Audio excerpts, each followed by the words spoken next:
Olá, boa noite. O assunto de hoje é a escravidão nas sociedades africanas. A nossa aula está começando.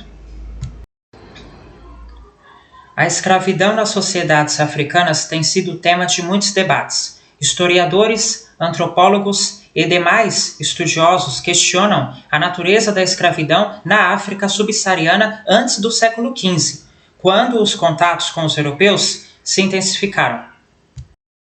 Alguns, como Walter Rodinei, sustentam que o comércio de escravos era um elemento exterior às sociedades africanas e que foi imposto pelos estrangeiros.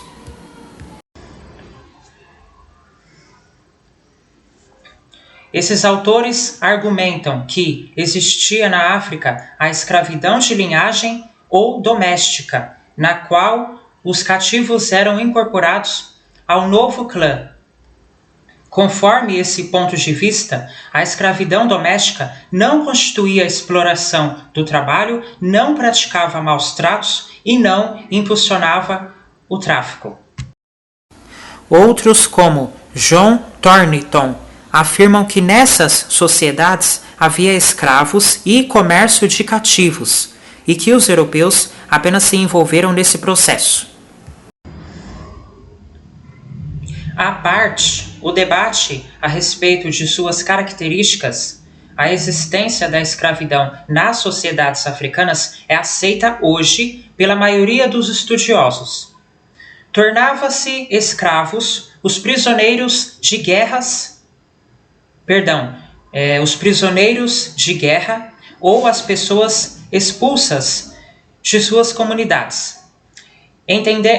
Entendidos como propriedade, os escravos podiam ser trocados por outras mercadorias, utilizados como pagamento de dívidas, como trabalhadores agrícolas ou em atividades militares.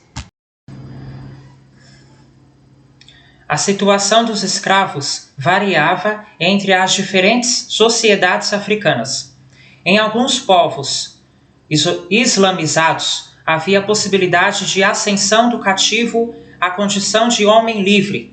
Já nas comunidades ao sul do Saara, a prática de alforria não era comum. Contudo, a escravidão tradicional africana não pode ser comparada ao tráfico de escravos explorado pelos europeus a partir do século XV. A escala entre as duas formas de cativeiro são muito diferentes.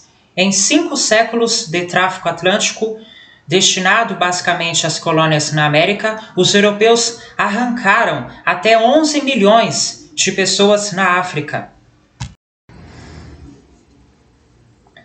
A enorme demanda euro-americana por escravos estimulou ininterruptas guerras de apressamento entre os povos africanos.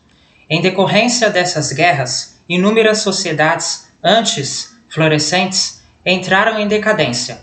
Por sua vez, o constante envio de milhares de homens, mulheres e crianças para fora do continente causou a estagnação demográfica em vastas regiões da África, situação revertida apenas no século XX.